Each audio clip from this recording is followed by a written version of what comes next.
세상에 많은 사람들은 성공을 추구합니다. 너도 나도, 어른들도 아이들도 동분서주합니다.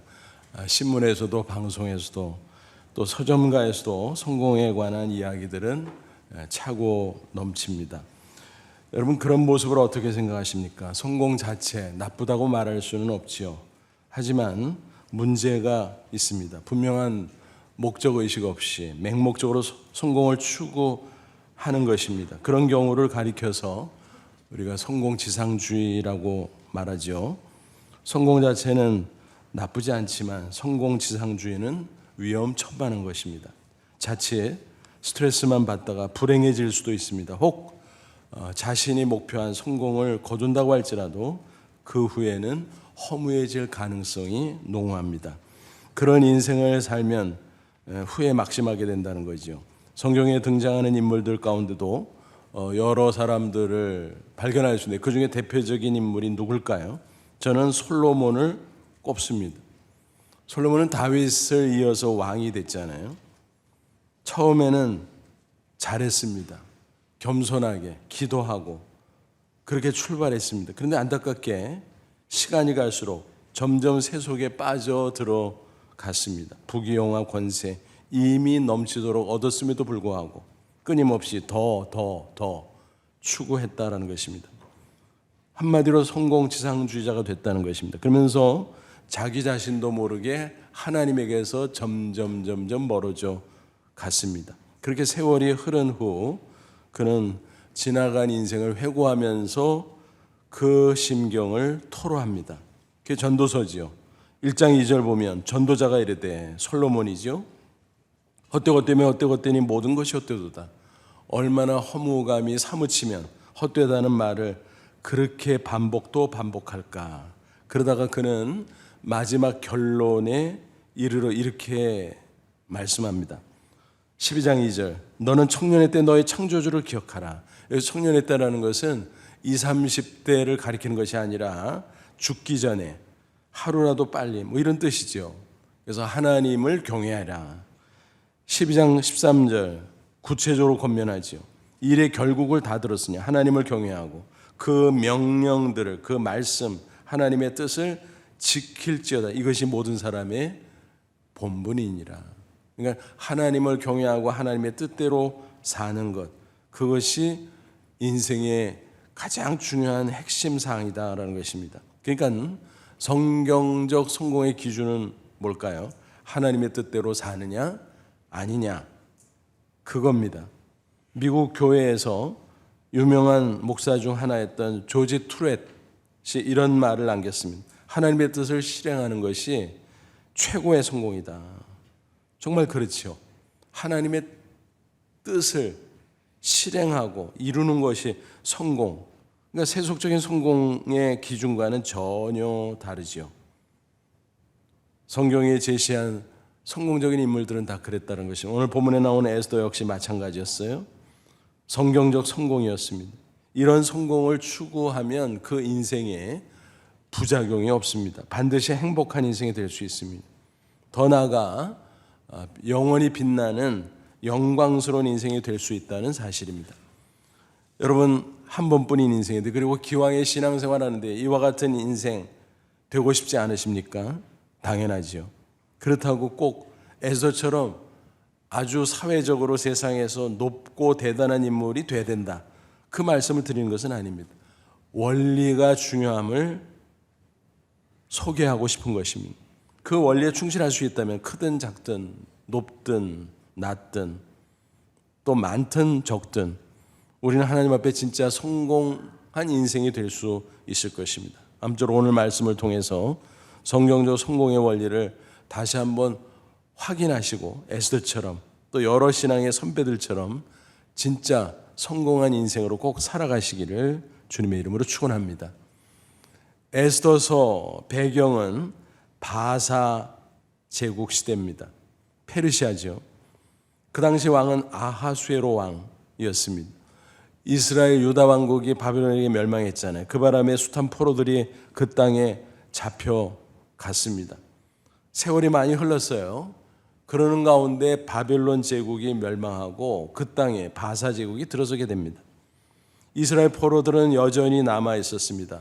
바사의 초대 왕 고레스가 포로들은 조국으로 돌아가라, 그 귀한 조치를 단행했지만 여전히 남은 포로들이 있었다라는 것입니다. 그 중에 에스더가 있었습니다. 그는 조실부범한 사람이었으며 다행히 사촌 오빠 모르드게가 어려서부터 그를 잘 양육해 줬어요. 그러던 중에 에스더는 일약 바사 제국의 왕후가 됩니다. 놀라운 일이죠. 그렇다고 성경이 그가 왕후가 됐으니까, 그것도 대제국의 왕후가 됐으니 성공한 인생이야, 이런 식으로 말하는 것은 아닙니다. 세상의 왕후들이 얼마나 수두룩합니까?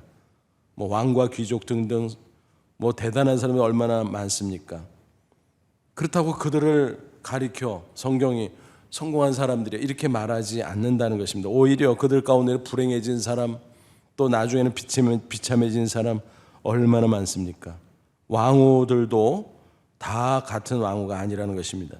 에스더는 왕후가 되는 과정도 특별했고 또 왕후가 된 이후의 삶도 특별했습니다. 그래서 그를 성경적 성공의 주인공으로 오늘 성경은 소개하고 있는 것입니다. 먼저 그가 왕후가 된 과정을 보면 아주 신앙적입니다. 오직 하나님의 은혜로 된 것임을 알 수가 있습니다. 객관적으로 포로 출신이라서 왕후가 된다는 것은 전혀 불가능했습니다. 그런데 오늘 나라에서 공고를 합니다. 왕후 후보감을 뽑는다라는 것이었습니다. 당연히 상식적으로 보면 귀족 출신 뭐 이런 데서 나와야 되지만 특수한 상황이 벌어진 것입니다. 직전 왕후 와스티가 폐위되고 왕의 심기가 불편한 가운데 새로운 왕후는 온순하고 뭐 배경 따지지 말고 최고의 미모와 또 지성을 갖춘 여인이면 좋겠다, 뭐 이런 식이었던 것입니다. 그것은 하나님의 섭리 가운데 일어난 일이었습니다. 왜냐하면 그런 특수 상황이 아니라면 언감생심 어떻게 포로민인 에스더가 왕후가 될 수 있었겠습니까? 요즘식으로 말하면 미인 선발대회 뭐 이런 건데 그걸 통해서 왕후를 결정한다고 고대 그게 가능했겠습니까? 그런데 에스더에게 그런 찬스가 주어졌다는 것입니다. 결국 에스더가 미스 페르시아가 됩니다. 일약 스타가 된 것이면 흥미로운 것은 에스더의 이름이 뭐라고요? 별입니다. 별, 스타. 그는 그 이름 그대로 된 것이었던 겁니다. 그 과정을 쭉 보면서 우리는 우리도 그럴 수 있겠구나, 모델이 됩니다. 또 격려가 됩니다. 이것은 정말 놀라운 일이 아닐 수 없어요. 예나 지금이나 많은 사람들 가운데 선발되려면 외적인 조건이 갖춰져야 되잖아요. 외모도 좋고 스펙도 좋고 여러 가지 조건도 갖춰야 되고 뭐 그런 거 아니겠습니까? 그 대제국의 숱한 처녀들 가운데 선발되는 얼마나 대단한 스펙이 필요했을까 상상을 해봅니다.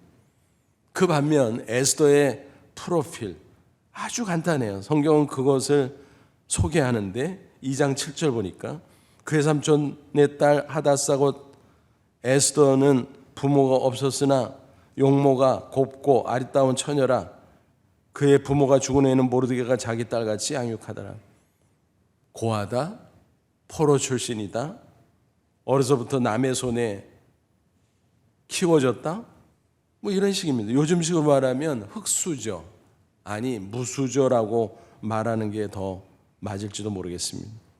용모가 곱기는 하지만 스펙에서 한참 밀렸던 것입니다. 그럼에도 불구하고 그가 당당히 선발됐다는 놀라운 사실입니다. 왕후의 자리에 오르는 장면을 보면요 더더욱 놀랍습니다. 2장 17, 18절 왕이 모든 여자보다 에스더를 더 사랑하므로 그가 모든 처녀보다 왕 앞에 더 은총을 얻은지라. 왕이 그 머리에 관을 씌우고 와스디를 대신에 왕으로 삼은 후에 왕이 그에게 잔치를 베푸니 이는 에스더를 위한 잔치라. 무슨 얘기입니까? 어쩐지 마음에 들었다, 더 사랑스러웠다는 거예요. 은총이라는 말이 나오는데 그것은 왕이 은혜를 베풀었다는 뜻이기는 하지만 그 배경을 보면 보이지 않는 가운데 하나님의 역사하심이었음을 쉽게 우리는 알아차릴 수가 있습니다. 여러분, 성공을 위해서 무엇이 필요합니까? 기본적으로 인간의 노력이 중요하지요. 하지만 결정적인 것은 다른 데 있습니다. 바로 하나님의 역사하심입니다. 하나님께서 은혜를 베풀어 주지 않으면 아무리 잘난 사람이라고 할지라도 아무리 열심히 노력한다고 할지라도 안 되는 건 안 되는 겁니다. 반대로 인간의 능력이나 조건이 조금 부족해도 하나님이 함께 하시고 은혜를 베푸시면 얼마든지 될 수 있다는 것입니다. 이게 분명히 나타나는 하나님의 역사하심이었다는 것입니다. 비유해서 말하면 이런 거예요. 인간의 노력은 삽질, 하나님의 은혜는 포크레인, 아니 그 이상, 이렇게 말할 수 있습니다. 에스더의 경우가 그랬잖아요. 본인 노력, 재능 있었지만 그게 뭐 얼마나 되겠어요. 그가 선발된 것은 결정적으로 하나님의 은혜였다는 사실입니다. 이런 성공은 오래오래 갑니다. 그리고 행복한 인생이 되는 것입니다. 그 반대로 세상의 권모술수와 탐욕으로 성공을 이루려고 한다면 이룬다 쳐도 그것은 사상 누각에 불과합니다. 언젠가 무너지는 것이죠. 바벨탑 성공에 불과하죠. 또 계속 불안합니다. 행복하지 못합니다. 자칫 멸망하기 일쑤입니다. 그래서 역사학자 토인비는 이런 말을 남겼어요. 성공한 사람은 그 성공으로 망한다. 성공은 성공이지 성공으로 망하는 건 뭐야? 이상한 말 같지만 현실을 잘 보면 진짜네. 저 사람은 차라리 성공 안 한 게 날 뻔했어. 성공해서 인생 폭망했네. 뭐 그런 경우가 얼마나 비일비재합니까? 그러니까 하나님의 은혜 안에 있을 때 플러스라는 것입니다. 수학기호로 표현하면 곱하고 곱하고 더하고 더하고 계속 해보세요. 엄청난 것 같죠. 그런데 괄호 밖에 마이너스 붙이면 이거는 폭망인 것입니다. 괄호 밖에 플러스를 해야 곱하고 더하는 게 남는 것처럼 바로 하나님의 은혜 안에 있어야 된다라는 것입니다.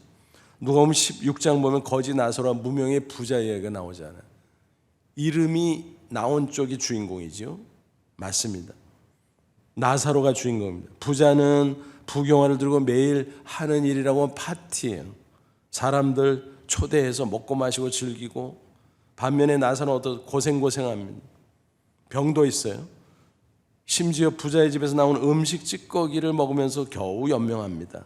근데 예수님은 뭐라 그래요? 어느 쪽이 성공한 인생이냐? 비교해봐라. 세월을 가서 각각 죽었어요. 부자는 어떻게 됐습니까? 음부지옥에 떨어졌습니다. 불꽃 가운데 고통을 당합니다. 물 한 방울이 아쉬워요.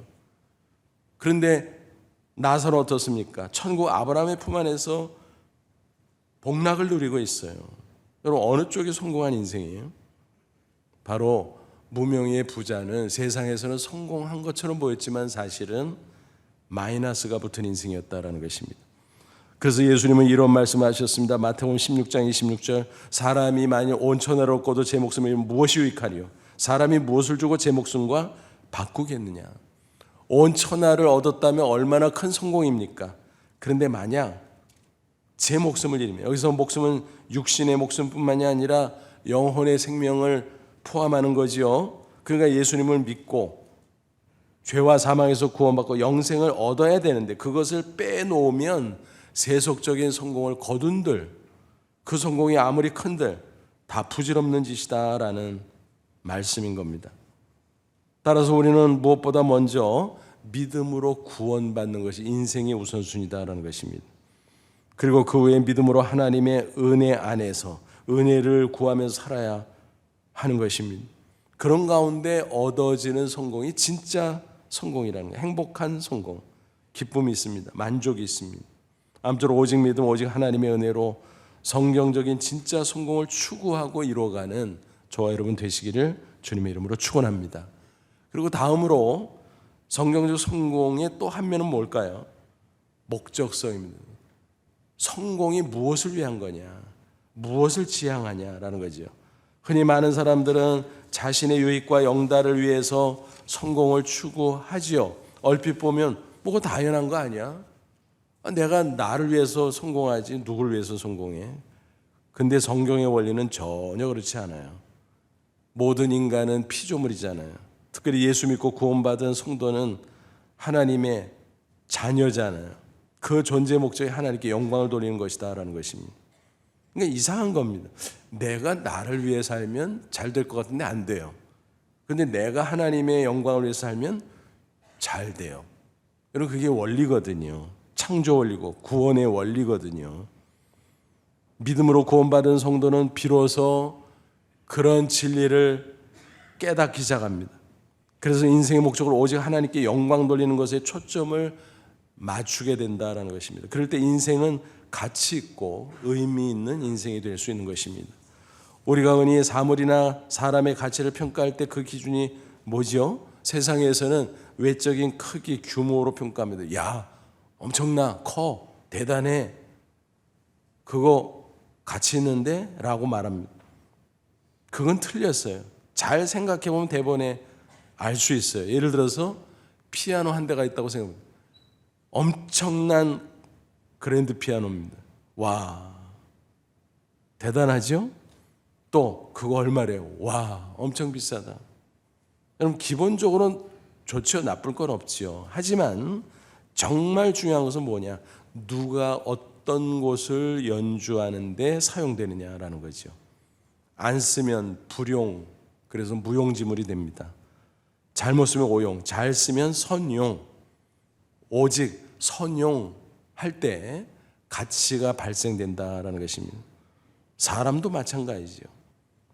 소유, 조건 자체에 가치가 있는 것이 아니라 어떤 목적을 가지고 사느냐, 하나님의 영광을 위해서 귀하게 쓰이느냐, 그러면 가치가 있지만 그게 아니면 무가치하다라는 것입니다. 외적인 조건이나 소유가 가치의 축도가 아니라는 것입니다. 크든 작든 많든 적든 높든 낮든 하나님의 영광을 위해서 선용할 때 비로소 가치가 생긴다. 그게 가치의 축도입니다. 누가복음 12장 어리석은 부자 얘기가 나오잖아요. 농경시대 대농이었던 것 같아요. 농사가 너무 잘 됐어. 추수할 게 많아. 야, 큰일 났네. 창고가 좁은데. 행복한 고민이 생겼어요. 그래서 어떡할까 그러다가 아유, 이번 기회에 증축하자 증축했어요. 그리고 추수해서 곡식을 잔뜩 쌓아두었습니다. 그러니까 얼마나 한가치인지 독백을 합니다. 야, 이제 앞으로 노후에 잘 먹고 마시고 또 즐기자. 그때 하나님이 뭐라고 말씀하시죠? 누가복음 12장 20절. 하나님은 이르시되 어리석은 자여 오늘 밤에 내 영혼을 도로 찾으리니 그러면 내 준비한 것이 누구의 것이 되겠느냐. 생명의 주인 하나님이라는 거예요. 내 것이 아니라는 거예요. 또 내가 모은 모든 소유도 내 것이 아니라는 거예요. 하나님이 잠시 맡겨놓은 것이라는 거예요. 그러면 오늘 당장이라도 하나님께서 그만하면 아무것도 아니라 그냥 사라져버린다는 것입니다. 그러니까 선용해야, 사라지기 전에 선용해야 비로소 가치 있고 의미 있는 것이 된다. 그 단순한 사실을 우리는 결코 놓쳐서는 안 될 것입니다. 본문의 상황은 무엇입니까? 사촌 오빠 모르드게가 왕궁의 수의로 근무하는데 드나드는 사람 가운데 총리 하만이 있었어요. 이 사람은 아주 오만방자하고 거드름을 피웁니다. 사람들이 굽신굽신 엄청 기분 좋아해요. 절받기를 좋아했죠. 하지만 모르드게는 유독 절하지 않았습니다. 왜냐하면 유대인들은 하나님 외에 사람에게는 절하지 않거든요. 그것을 괘씸하게 여긴 하만이 모르드게 눈의 가시로 여기다가 조사를 해봤어요. 그랬더니 유대인이네. 그러면 그렇지, 포로 주제에 분노합니다. 그래서 그를 죽이는 것은 물론이고 유대인 전체를 학살하고자 흉계를 꾸밉니다. 왕을 속여서 뇌물을 주고 법령을 제정 공포하게 됩니다. 학살 날짜를 잡아두었어요. 특별히 모르드게를 위해서는 높은 장대를 세워놨습니다. 시간이 점점 흘러갑니다. 날짜가 더럭더럭 다가옵니다. 난리가 났습니다. 그때 모르드게와 유대인들은 금식합니다. 통곡합니다. 거리로 나가서 베옷을 입고 여기저기서 기도하고 있었습니다. 그 얼마나 뒤숭숭한 상황이었겠습니까? 왕궁에서 새까맣게 상황을 모르고 있던 에스더, 이런저런 소리가 들리자 무슨 일이 일어났나 알 길이 없어요. 다만 자기 사촌 오빠 모르드게가 베옷을 입고 죄를 쓰고 있다 그러니 무슨 연고인가 해서 좋은 옷을 보냅니다. 내시를 시켜서. 그것을 본 모르드게가 화를 내죠. 지금 좋은 옷 입을 때냐? 지금 무슨 일이 벌어지고 있는지 아냐? 그래서 전가를 보내죠. 네가 나서야 되겠다. 우리 민족 다 죽게 생겼다. 근데 에스더가 난색을 표하죠. 왜냐하면 그 당시 바사 왕실의 경호법이 특별했어요. 경호를 철저하게 하려다 보니까 너무너무 빡빡했어요. 뭐냐 하면 누구라도 왕을 먼저 찾아올 수가 없어요. 왕이 불러야 나아갈 수 있는 것입니다.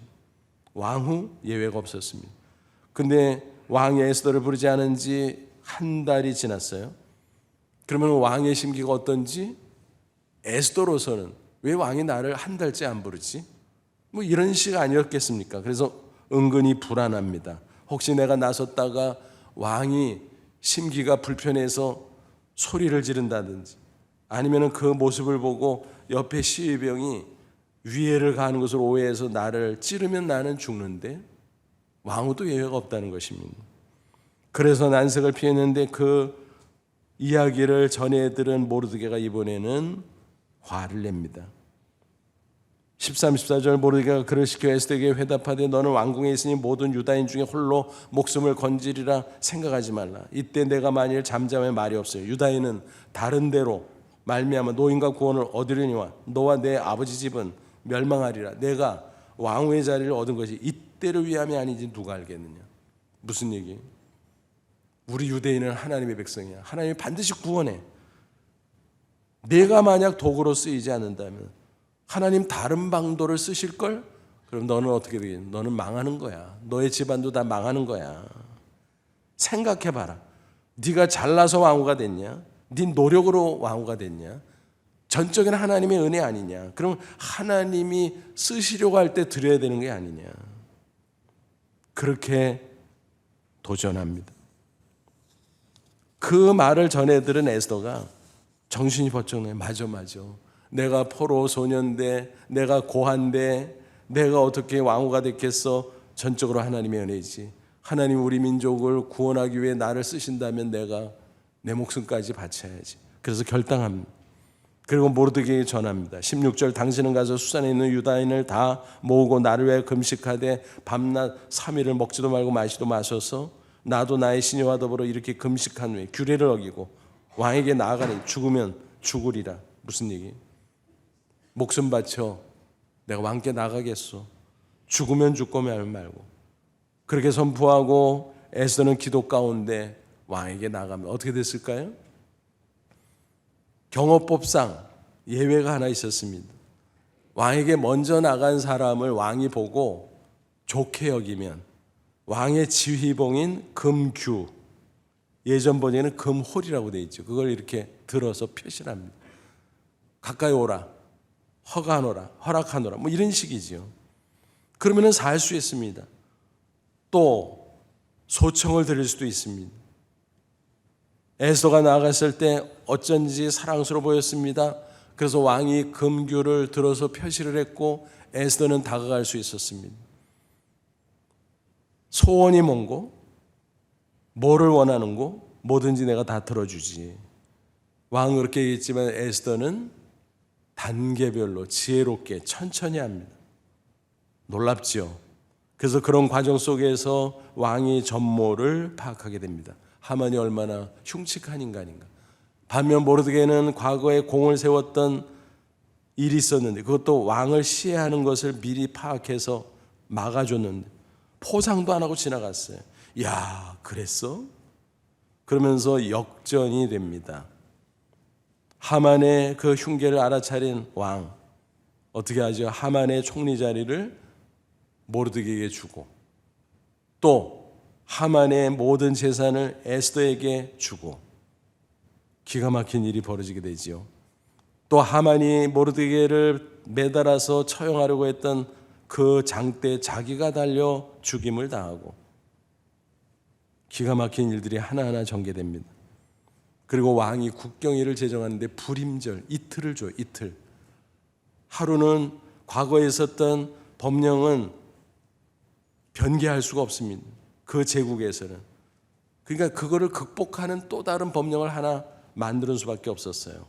그래서 유대인들에게 이틀을 주면서 이제 그 정해졌던 날 유대인을 학살하려 하는 세력이 있다면 그 악의 세력을 정당방위로 막아내고 처단할 수 있는 권리까지 줍니다. 그리고 승리한 이후에 유대인을 위한 축제의 기회를 줍니다. 이게 불임절이에요. 이틀 동안 지속되는 것이었습니다. 통쾌한 역정승이죠. 그러다 보니까 어떤 일까지 벌어집니다. 에스더 모르드게 또 유대인들의 멋진 승리를 보면서 감동을 받은 본토인들, 야, 희한하다. 어떻게 저 사람들이 포로 출신인데 저렇게 되지? 신기하네, 놀랍네. 알고 보니까 그들이 믿는 여호와 하나님의 역사하심이 있었다는 것을 그들도 목격하게 됩니다. 그리고 너도 나도 나서죠. 8장 17절 왕의 어명이 이르는 각 지방 각 읍에서 유다인들이 즐기고 기뻐하며 잔치를 베풀고 그날을 명절로 삼으니 본토 백성이 유다인을 두려워 유다인 되는 자가 많았더라. 무슨 얘기일까요? 너도 나도 유대인 될래, 유대인. 이게 뭔 소리예요?